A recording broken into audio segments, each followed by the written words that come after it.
Hello and welcome to the Handicapable Black Woman Throne Room. My view of humanity is a whole new tea. Okay. Whew. Okay, for one, why is everybody having a hissy fit, some kind of tantrum, mantrum, whatever you want to call it? It's like the Republican side, they are so upset. They just think that everybody is obligated to go to 45's ceremony thing, inauguration, what yeah. And it's just like, okay, let's go back to what happened when President Biden won, when Vice President Kamala Harris won. Yeah, let's go back to those years. No one really people mentioned it, but no one sound angered, no one sound disappointed. It's like he's pretty much a man child. He acted like a man child. He had a tantrum and walked out the White House and then went and stole a lot of confidential paperwork. But that's a different story. But not him, not his wife, Melania, or his third wife, none of his children. Like, none of his family members went to when Biden had it. And I mean, like I said, people kind of mentioned it, but the now that we have another one and 45 one, we're not talking about the president not going or the president leaving out not going. We are talking about out like the wife of a previous, not of the previous, but a previous. So I'm just wondering, like, what in the audacity? Like, he's acting like everyone's trying to act like he's a king. Everyone's acting like when he says jump, we're supposed to jump. When after President Carter passed away, he doesn't want to follow with the tradition. It's like he doesn't care that there was an honorable man who was in office back then who has passed away. He doesn't care about that. But then the irony is, like, when he passes away, his family's going to make sure every single flag is at half mast that whole entire time. They're going to make sure they pass tradition with that one. But not with him. Not this time. Because we're talking about 45. And right now they're having a hissy fit because not the outgoing president's wife, but the previous president's wife will not show up. African American woman. After all of the awful things him and his followers have said about African American women, but they're having hissy fits, they're having tantrums, mantrums, and they're totally upset over her not attending when it's like I've said this in a few other episodes, but when Vice President Kamala was running and everything, they were saying that after this she was going to be running back to her pimps. They kept saying how stupid and dumb she is. And oh, she's lying about working at McDonald's when he doesn't even know how to put a resume together. Yeah. And it's like, and also kept saying how dumb or stupid she is. Yeah, she needed a second time to take that law test, but how many people do it? I've said it in another episode because I did the research and I showed all of the information. A lot of people need to retake the bar. But it's really funny because when people dared to look up his grades back in college, he threatened to sue if that school showed any of his grades. Then when he contested that, like President Obama, if he was a citizen of the United States and he showed his birth certificate from Hawaii and it didn't look like a lot of the other like states. That wasn't good enough, so everyone started putting him down. Like, it's so disgusting how he can try like he can try to drag down people so much on a regular basis. And then when those people don't want to show up to his events, everyone's like, no, oh my gosh, how dare she? She better, like, no. Mm. It's like with all of the things that he has done and said about Black people and Black women, and then especially during President Obama's presidency, she was trying to help with the obesity crisis and everything like that. And oh, the Republicans were, oh, they had their nose up. They were just like, oh my gosh, she doesn't know what she's doing. She doesn't know this. She doesn't know that. But now RFK Jr. is trying to do some stuff. And oh, yeah, he has such great ideas. And oh, yeah, he's going to do this and do that. And it's just like, what? So when it was a Black woman, that wasn't good enough. And especially she was trying, at least she was trying to help with the school lunches, especially with the tight low budget that that produces each and every lunch. It's like sometimes I wonder, like, if all of the people who criticize her, if they were given the job, what would that ending outcome be? And it would have to have all the food groups and nutrients and everything.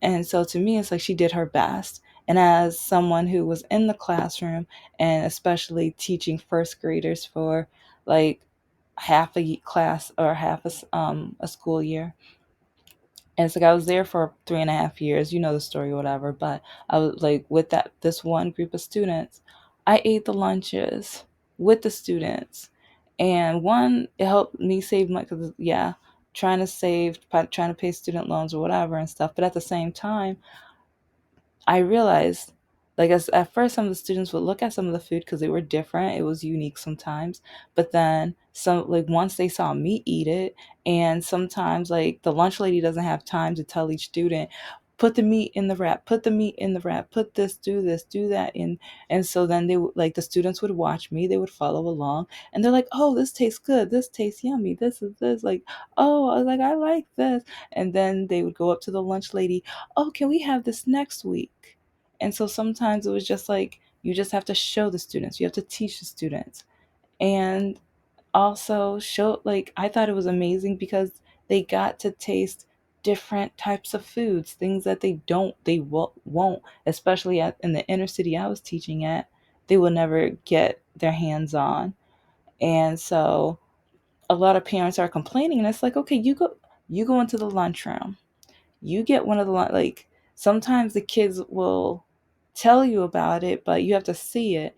And also, if you like, a lot of kids are not used to some of these foods because maybe you mostly makes the same type of foods at home to the point where their palate is so restricted into, like, they will only eat chicken nuggets, they will only eat cheeseburgers, they will only eat well, if you have McDonald's, just know they dropped DEI. So just want to look that up if you need to look that up. So anyway, well, so I will say instead is, like, if they want the either Burger King or like In and Out, or like, I need to look up the places that still have DEI for fast food and everything.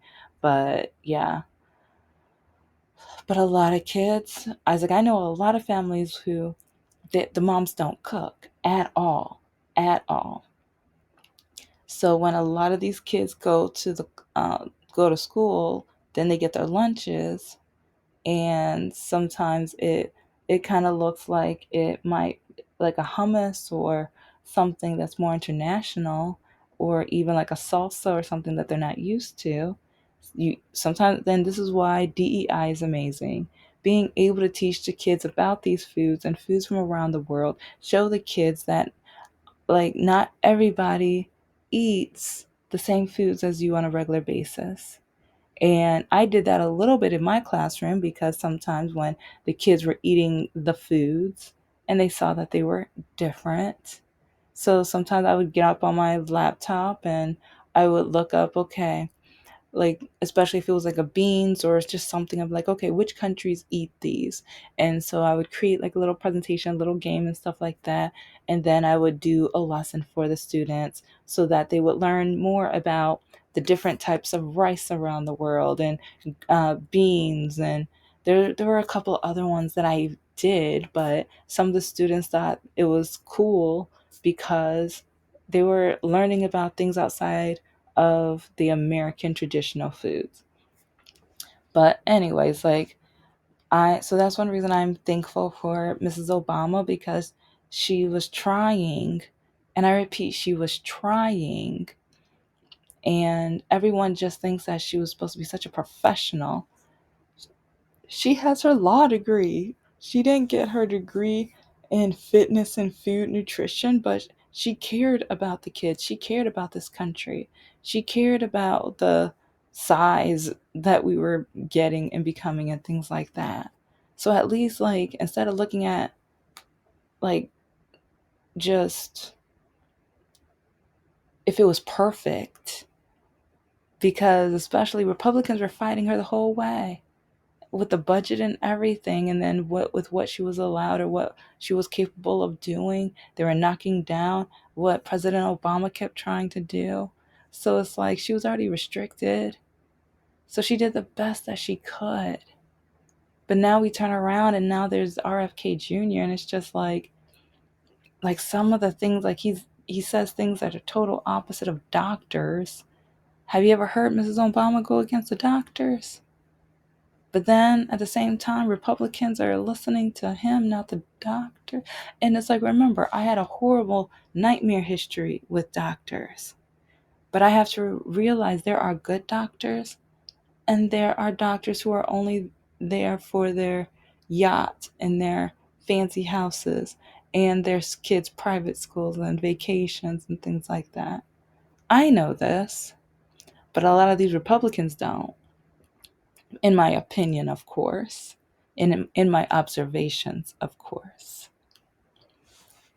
because I just keep seeing how all the people that they're bringing in, not professional, they know nothing, they don't know anything about the subject and everything like that, but the Democrats are bringing it up and showing improving and everything like that. And also, the things they kept trying to say about Mrs. Obama back in the day and then Kamala, because even with Mrs. Obama, it's like some of them started like trying to even hint, oh, she's a man, she's like a trans, and she's like, oh, she has a sleeveless dress, she's not classy. And it's like they kept dogging her outfits, dogging her look, and trying to just put her down, and like caught like some of the things I've seen, like I have the evidence, because some of them still do it. There are still hate groups. There are still hate groups on Instagram and Facebook and things where all they do is post pictures of them creating Mr. and Mrs. Obama as monkeys, and of them hanging them and all types of things. And the things that they call them. And then you have, like, they voted in a guy that is like, oh, people say he's the least racist. Like, oh, okay, all right, we will disagree highly. I won't even say agree to disagree. I'll just say we will disagree, because when he keeps saying black jobs, when the things he said about Colin Kaepernick and the kneeling and the players that kneeled, and back then it was a peaceful protest, but then when they did the like the on the streets protest, it's like all of a sudden, no, oh my gosh, like, oh, you didn't like it when it was peaceful. When they created the movie about Mr. and Mrs. Obama and Colin, and I'm tying him into all of this because it's just like with so many African Americans, and every time an African American is present, he has just put them down, tore them apart, especially the females, especially the women. He doesn't think anything of us. And he keeps just saying, like, she was stupid. She, like, Eric talking about Vice President Kamala. She's stupid. She's an idiot. She's ignorant. Like, she's this, she's that. Oh, she never worked at McDonald's. She never did it. It's like, and then they closed down a McDonald's just so he can have his play school moment. And it's just like, every time an African American female like does something either amazing or something you don't think is possible, it's like, or you think connects her more to the people, he'll tear it apart. Tear it apart. And it's just disgusting. And that's why I keep wondering, like, why is everyone so upset? Why is everyone so mad? When he has shown that he hates 92% of the African American women that voted. Like, we know why we voted the way we did, because he hates us. In my opinion, of course. But it's just crazy how America treated Mrs. Obama terribly. And then the things they called her and degraded her, and they tried to call her so many names. But then when 45's wife, his third wife, like, she was in some soft adult work. So when they were saying Mrs. Obama was unclassy, she's this and she's that. But then you look at 45's wife. Look at his third wife. But then everyone's like, oh, she's so beautiful. She's so classy. Look at her. Like. And I'm like, what in the world? What in the ham sandwich is going on here? It's like, then you say she's classy. She's rich, so she got the rich money for, like, I don't like most of her clothes or outfits, but it's like, yeah, she can afford expensive outfits. And then even with the Christmas stuff, there's a recording of her saying, like, complaining about it. And then she messed up the historical garden. They didn't get upset. It's like, it looks tacky now. That it looks ugly now. But yeah, like, as long as it's his third wife, it's okay. As long as it's his third wife, it's okay. But none of his family members went to Biden's. But because Mrs. Obama, a proud black woman, a group of women who he has degraded, insulted, and just to the point where, like, America doesn't see much in us. Every day we have to fight just to be able to be given a chance. We have to be overqualified, over and overly qualified for any job and opportunity. But when we do get it, they say DEI, and that's another thing. Whenever we get something, they say it's only because of DEI. Even though most of the time we're more qualified. Look at our Supreme Court justices. Look at them. Compare our wonderful, lovely African American female. Oh, not that trifling, no good man. I'll talk about that awful nightmare Clarence Thomas on another day. But our lovely, wonderful woman, African American woman, compare her stats to the others. Compare her stats to the others. And she's simply overqualified. Over them, anyway. And then all around the US, it's like there's even, I forgot what state, this was several months ago, but there's a city that is trying to change how judges are allowed to be voted in and stay in permanently. And the law is really racist because it's like for like no black women would pass the test to be able to stay on for a lifetime like term. Only the white men. And I know the women. I know they said they're going to be fighting it. I need to look up an update now that I'm thinking about it. Yeah, good thing I'm doing this episode. And this is only going to be a part one because there's so many, like, when people are so upset and they're having a hissy fit, a literal hissy fit that she's not going, and it's like, look at the way our country treats us. We, like I said a few episodes ago, we are always the laughing stock. They drag black women. They put down black women. Whenever we achieve something, they say it's only because we're black. They say it's only like because, just like my ex's mom, all of the time. Like I always repeat the same one because that college one really gets to me because almost all of her children, I think all, but I'll say almost all, just in case, they dropped out of college. I know my ex did. He escorted himself out. And it's just to the point where,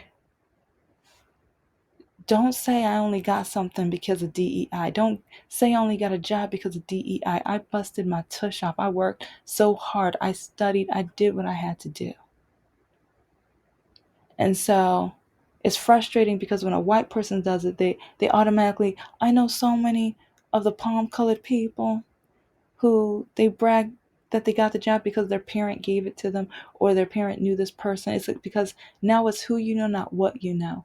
And a lot of African American women, we don't know as many, or we don't know, especially the higher up. So we have to work twice, three times, five, 10 times harder just to try to even get to know some of those same people so we can be given a chance.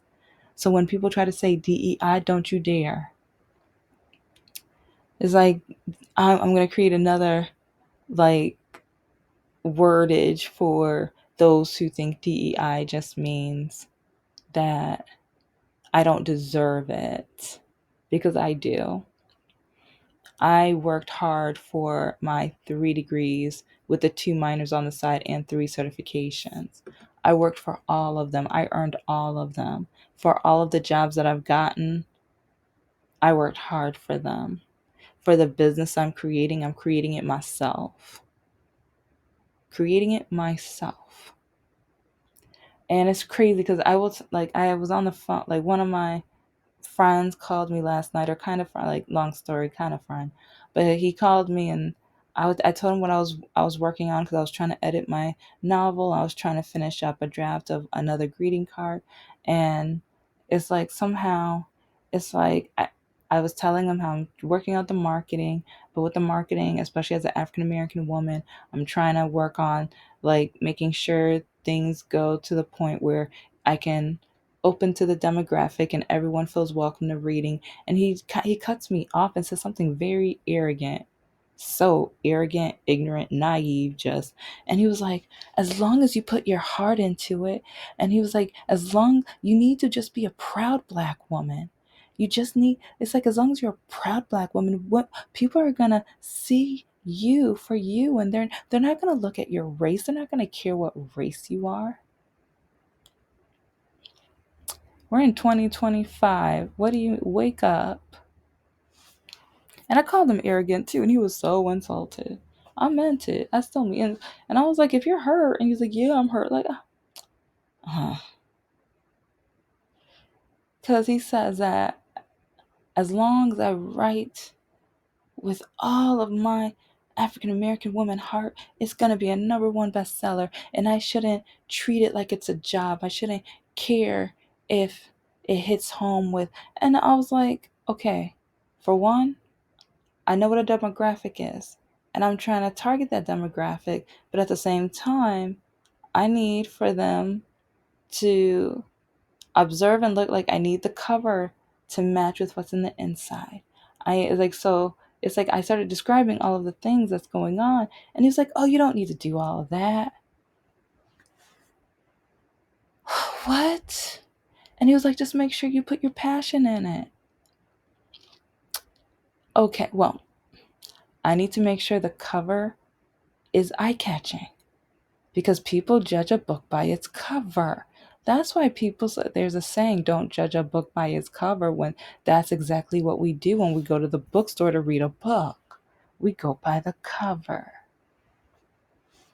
And so, anyway, it's just some of the things he was saying, especially, I was like, oh, black women don't have it that. And oh, I cut him off. I was just like, oh, no. And he said, like, he was like, oh, it's like, but it's 2025, black women. It's not that hard. It's not that, oh my gosh. Like, so I am so thankful for Mrs. Obama. I, I give her virtual hugs and a sip of petty tea. It's like, I wish all the black women, I wish we can all just have our own virtual, like, phone video call during that so we can talk and laugh and chat and do as we want to do. Because America, they don't appreciate us, they don't like us, they think so little of us. And then while we try to build our businesses, while we finish our degrees, they keep saying it's only because of DEI. And that's insulting. But then when any other race does it, they don't, like, they only do that for black people. They only do it with black women, especially. They act like we don't deserve anything, or the only, especially, and that's why I get back to the black jobs thing. Are we going to find out what he meant by that soon? Because he doesn't want to define it. He doesn't. But on purpose, a few times he's stated black jobs. I want to know what he meant by that. Because history wise, it's not pretty. History wise, it's like I've already told you guys the history of tipping in America. And we already know about slavery. Well, some people who whitewash history in the classroom, so you may not know as much as you should, but yeah. The Jim Crow laws, redlining, segregation. And then a lot of people who say there shouldn't be any black schools, and it's just like, okay, so when it was illegal for us to go to college, where did you expect us to go? So the ignorance is all around there. So again, thank you, Mrs. Obama. Thank you so much for not attending, in my opinion, a racist, vile, corrupt person's ceremony, because he doesn't care anything about us. He doesn't like us. He doesn't. And so, anyway, this is the Handicapable Black Woman Throne Room. I am a woman, I am of color, and I am handicapable. But most importantly, I am human, and you're human too.